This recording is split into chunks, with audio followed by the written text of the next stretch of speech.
고금소총 야담 전설에 오신 걸 환영합니다. 재미있게 시청하시고 즐거운 하루 되시기 바랍니다. 그리고 저의 생계에 큰 도움이 되는 구독과 좋아요 부탁드릴게요. 오늘의 이야기 시작하겠습니다.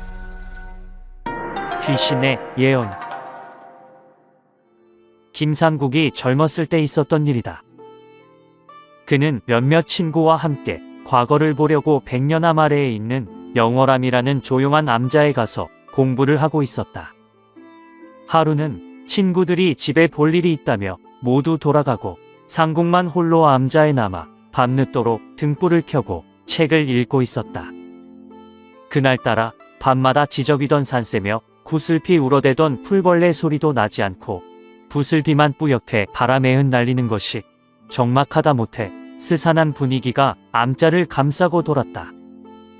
다만 등잔의 기름이 쪼록쪼록 타는 소리만이 방 안의 정적을 깰 뿐이었다. 그렇게 한참을 몰입해 책을 읽은 지 3경이 되었을 때였다.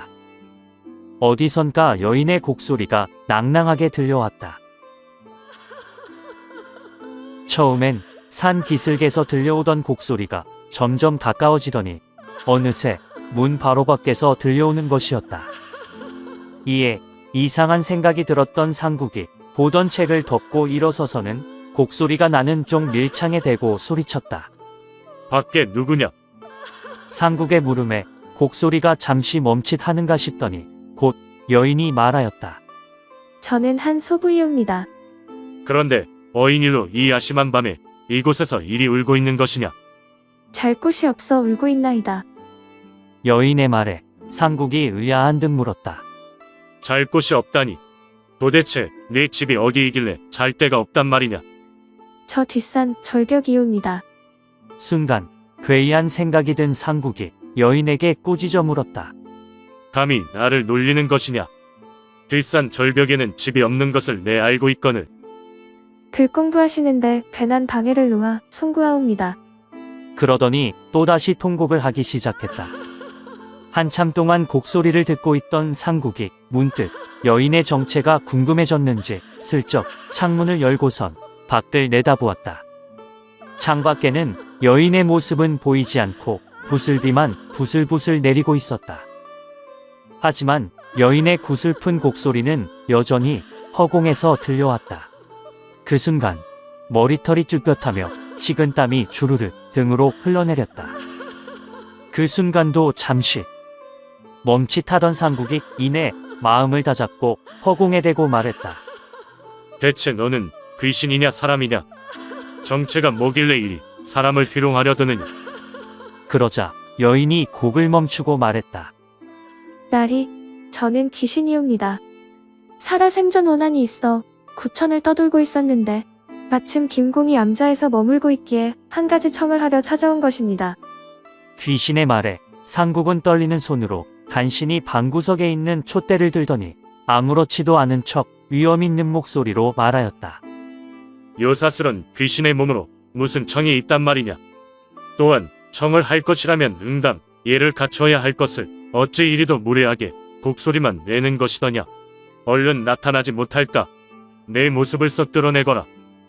상국의 호통에 귀신이 그 모습을 드러냈는데 풀어헤친 머리에 붉은 피가 낭자한입하며 온몸에 도무지 성한 곳을 찾아볼 수 없었으니 차마 눈뜨고 보기 힘든 광경이라.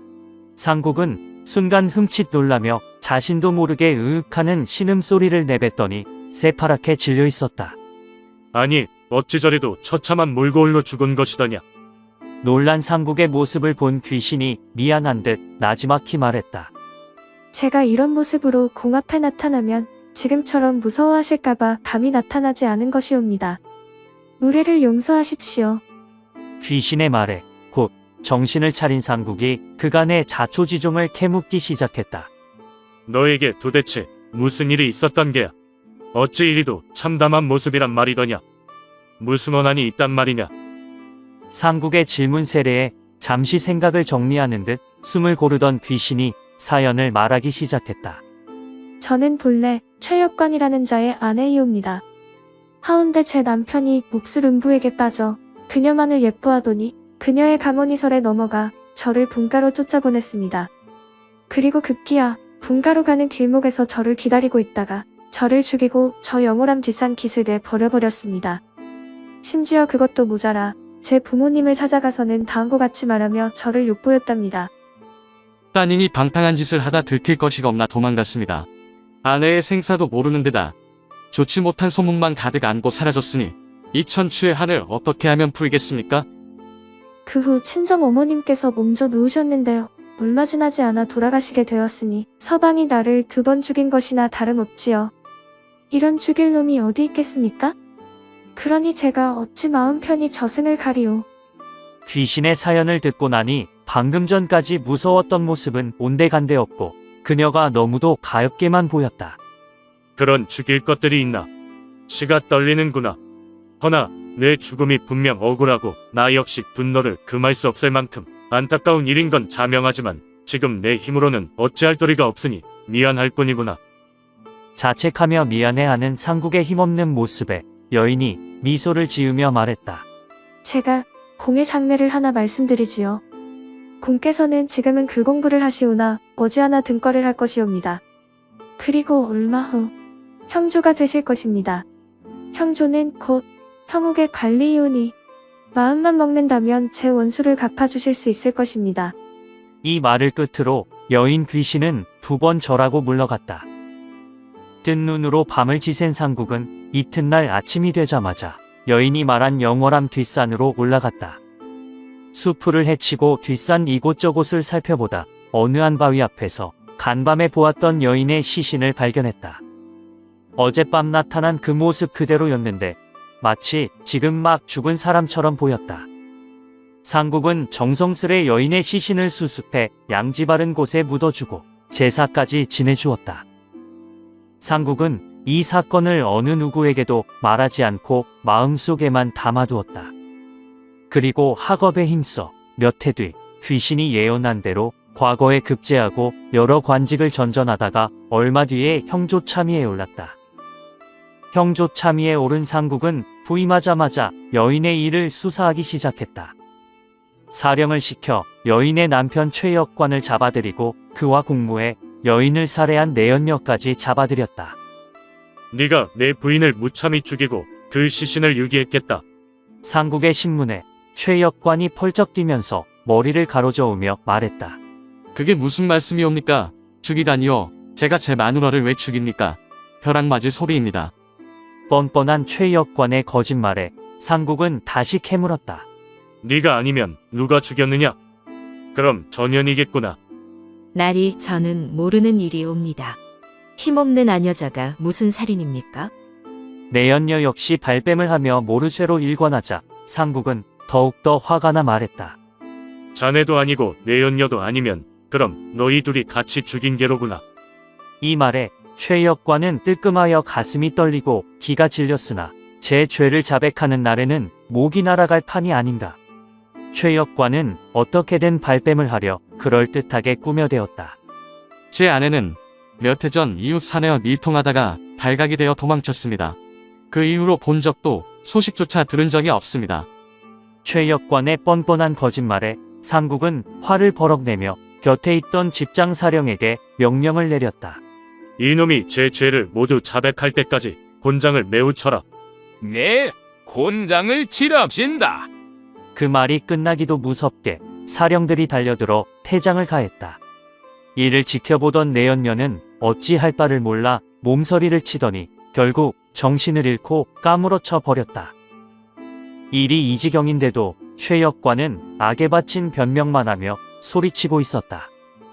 도망간 아내가 죽었건 살았건 제가 무슨 죄가 있다고 이러십니까? 너무 심하옵니다. 억울하옵니다. 어떤 증거로 저를 이리 하시는 겁니까? 증거? 증거 있지. 너는 분명 행방불명이라고 했겠다. 그럼 행방불명이 아니면 무엇이오? 지가 도망쳐서 사라진 것을 제가 도망친 곳을 어찌 알겠습니까요? 그래? 그럼 내가 증거를 보여주마. 상국은 곧바로 역관을 데리고 영월암에 가서 자기가 손수 묻어준 여인의 시체를 꺼내어 보이고 추상같이 꾸짖어 물었다. 이것을 보고도 행방불명이더냐? 억울하단 말이냐? 네 앞에 있는 이것이 증거가 아니면 무엇이란 말이냐? 행방불명 좋아하고 있네. 내 놈이 살해해 영월함에 버린 것을 내 다 알고 있었느니라. 최역관은 더 이상 발뺌하지 못하고 그제서야 자백하기 시작했다. 죽을 죄를 지었습니다. 상국은 최역관과 내연녀를 그날로 처형하고 여인의 원한을 풀어주었다. 또한 여인의 부친을 불러 그녀의 시신을 모친 옆에 다시 매장하게 하였으니 살아생전 못한 효를 다하게 하였다. 그날 밤이었다. 상국의 방문 앞으로 귀신 여인이 다시 찾아왔다. 지난번과는 달리 머리를 단정하게 빗어내리고 옷도 단정히 입어 마치 생전의 모습인 듯 싶었다. 상국이 여인의 망령을 가까이 불러앉히고 말했다. 오랜만일세 그려. 내 능력이 부족하여 이제서야 자네의 원한을 풀게 되었구만 그래. 어떻게 이제는 편히 잠들 수 있겠는가? 고맙습니다, 나리. 이 은혜는 백골이 진토가 되어도 잊지 못하겠습니다. 아니다. 나는 내 직책을 다하였을 뿐이지 은혜를 받고자 함이 아니다. 그러자 여인이 빙그레 웃으면서 말했다. 제가 공의 미래를 또 하나 가르쳐 드리겠습니다. 공께서는 아무해 어떤 사건으로 크게 공을 이루고 나라를 위해 몸을 바칠 것입니다. 그 사건으로 비록 목숨은 잃겠사오나 죽은 뒤 후대에 널리 명성을 떨칠 것입니다. 그 말을 마지막으로 여인은 어둠 속으로 사라졌다.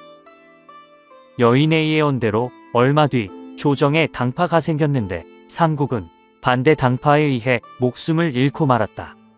하지만 그의 이름은 길이 빛나 후세에 전해졌으며 그의 자손 또한 크게 번성했다. 김장국은 조선 중기의 문신으로 사회의 부정과 불의에 대한 개혁을 주장하는 도덕적 지도자로 활동했습니다. 당시 국가의 기본 제도와 관습의 변화를 거부하던 보수 세력 서운파와 대립하여 정치적인 변화와 사회개혁을 주장하며 당파 싸움을 벌였습니다. 김상국과 녹봉파의 노력은 당시 조선 사회의 현대적인 변화와 발전을 가져오는데 크게 기여하게 됩니다. 오늘은 여기까지입니다. 재미있게 보셨다면 구독과 좋아요 부탁드립니다. 지금까지 시청해주신 여러분 대단히 감사드립니다. 다음 시간에 만나요. 안녕.